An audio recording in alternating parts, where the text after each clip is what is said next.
Hey guys, this is Callum from EnglishShooting and welcome back to the channel. We've got some very exciting news for any practical shooters out there, specifically any practical shotgun shooters. Over the past years, we've seen a number of attempts at a out-of-the-box, ready-to-go practical shotgun, and a lot of brands and manufacturers have had a very good stab at it. We've had the Stoeger M3K, a very good out-of-the-box shotgun. We've had the Beretta Comp and Comp Pro, the Benelli M2 SP, and the Breeder B12.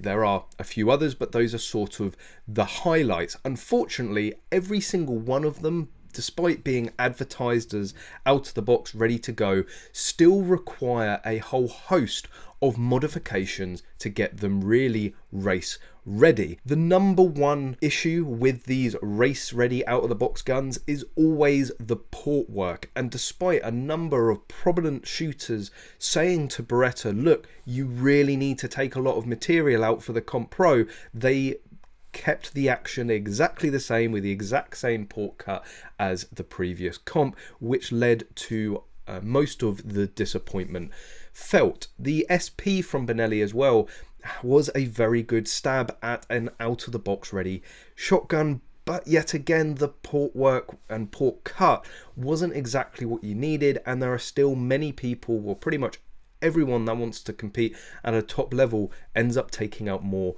material on the SP. However, we've had a few sneak peeks from Benelli themselves and also a number of the BE team from Benelli showing something that's coming out reportedly within the next 4 to 5 months, and this is the speed line. We've got sneaks of the Nova speed as well as the M2 speed, and straight away the biggest difference seems to be the port.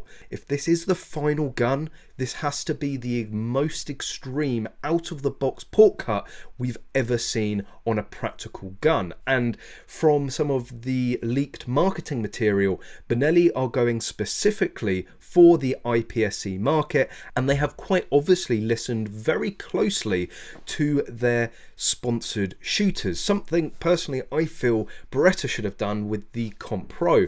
But there are a number of world-class shooters, world champions on the BE team, and they certainly have listened to them. There has been more pictures and information leaked of the Nova speed. There was actually a website that was made live, I believe, for about half an hour and then taken down. Luckily, thanks to Connors, I've been able to get a few screenshots of that, but also the sponsored shooters are putting out photos themselves. So there's quite a bit of information about the proposed Nova speed, but a little less information on the M2 speed, but they are going to share a lot of similarities, despite one being a semi-auto tube fed and one obviously being a pump. So first of all, despite the Supernova being one of the most popular pumps on the circuit, why have they decided to give this speed treatment to the Nova? Well, really the only reason you want to go for the Supernova is the Comfortech stock. That's the main draw, and certainly one of the main reasons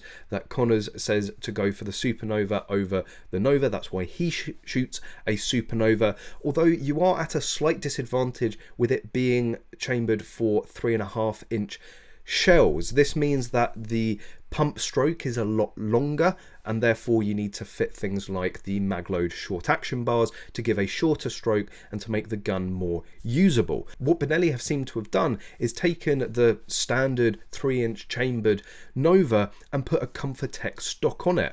But when you look closely, this is only really the surface of what they have done. There are a number of visible changes to this gun.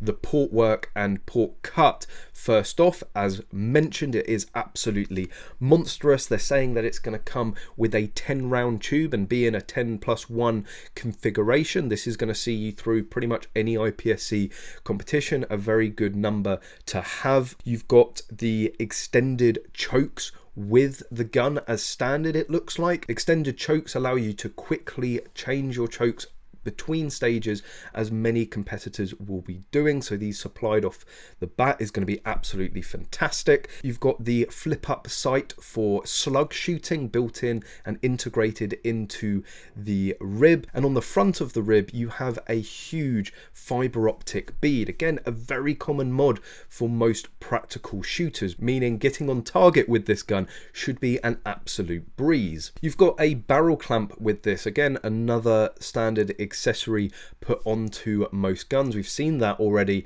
on the M2 SP, but they followed this through to the Speed. Something that is done quite a lot and quite a tricky mod to do sometimes is the enlarged cartridge drop lever. A lot of people use these to be able to release the gun. Certainly on a semi-auto with the M2, this is going to be a huge advantage for the likes of option 3 start. And also another really common mod for the Benelli Supernova certainly is the cut down and shortened forend. This is a mod that Connors does all the time and has done to every single Supernova he's had. This allows you to get the forend clear of the loading port, allowing you to quad load or dual load a lot easier. It looks like the forend on the Nova Speed is considerably smaller than the standard Nova and standard Supernova.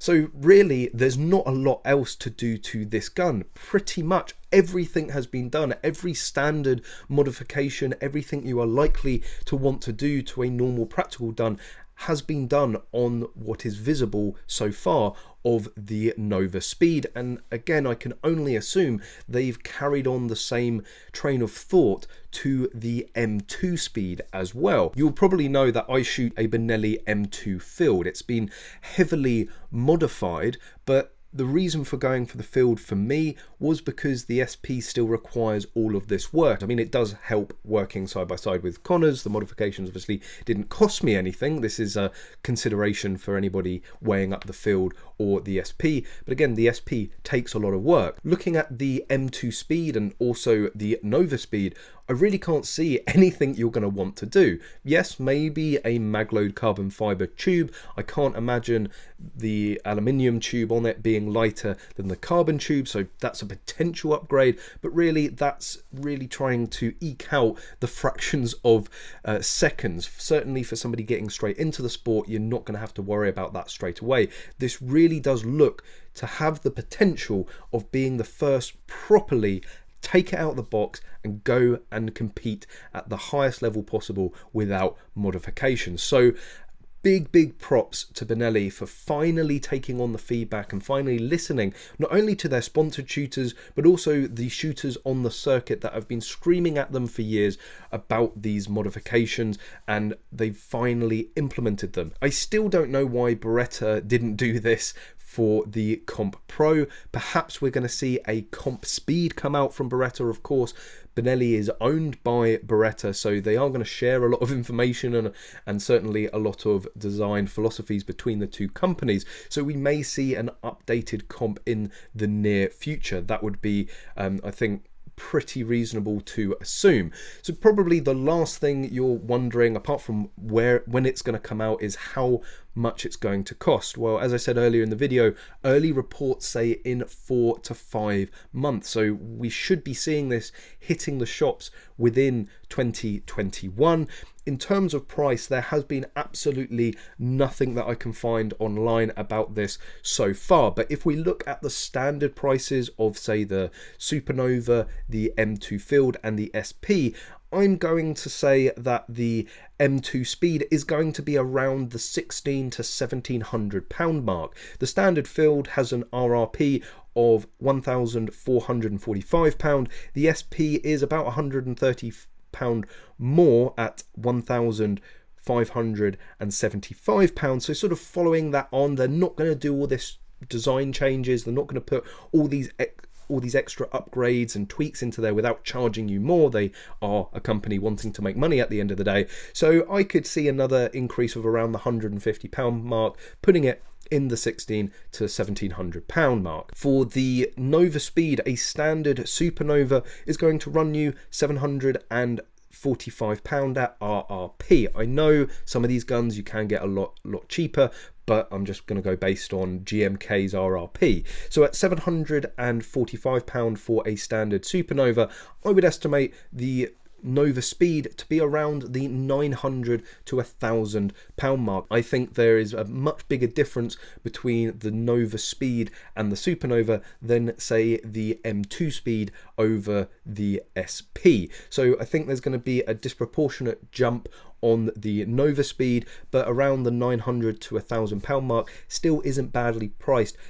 And even £1,600 mark for the potential M2 speed, I don't think is a bad price at all. Not forgetting that you usually have to spend around £300 for a port job, you usually have to spend around £100 for an extra tube, and then add all the enlarged buttons and controls and further tweaks and modifications. So usually after paying RRP for a bog standard gun, you're still going to be looking at about £2,000 all in to have that race ready. Now we're looking at a race ready pump for potentially sub £1,000 and a race ready semi-auto for potentially under £1,700. So really, if it comes in at those prices, which I really feel they will, I may be completely wrong. It wouldn't shock me if they both skyrocketed to say £2,000 or £1,500 between the two, but let's see. That's my prediction, that's my theory. If it comes in at those prices, it's going to be an absolute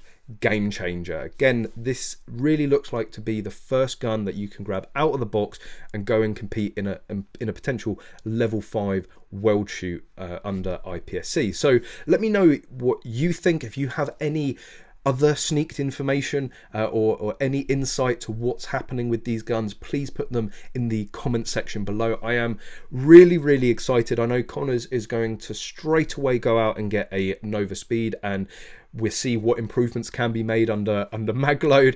I really think Connors is going to have his work cut out trying to make improvements to that gun, because again, it doesn't look like there's a huge amount left to do. But let me know what you think in the comments section below. Thank you very much for watching this video. I really hope you've enjoyed it. If you did, please give it a big thumbs up, and please make sure you'll subscribe for any future videos. And as always, I hope to see you soon.